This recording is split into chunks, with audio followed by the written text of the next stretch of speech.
আমি ১ বছর আগে স্কুলে এসেছিলাম অন্যের মুখ থেকে শুনে বিআরই গ্রুপে, কিন্তু এসে দেখলাম এখানে পরিবেশটাও যেরকম ভালো, ম্যামরাও খুব ভালোভাবে বাচ্চাদের প্রোটেক্ট করে।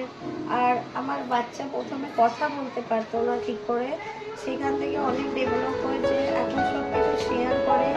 আর আমার খুব ভালো লাগে যে বাচ্চাকে কখনো বলেনি যে আমার এই বাচ্চার স্কুলের সম্বন্ধে আমার এই মানে আমার কখনো খারাপ কিছু শুনিনি বাচ্চার মুখে। তারপর সব কিছু বলে, কথাও বলে, আর পড়াশোনায়ও ডেভেলপ হয়েছে খুব। আর এত যে ম্যামরা কষ্ট করে আমাদের বাচ্চাদেরকে করেছেন তার জন্য আমরা খুবই আনন্দিত। আর এই স্কুলটা যে ক্লাস 12 অবধি আছে বিহারি গ্রুপ, এটা আমাদের বাচ্চাদের অনেক সুবিধা হয়েছে, বাইরে কোথাও গিয়ে আর পড়াশোনা করতে হবে না। এই জন্য আমরা খুবই আনন্দিত আর ম্যামদের কাছে কৃতজ্ঞ।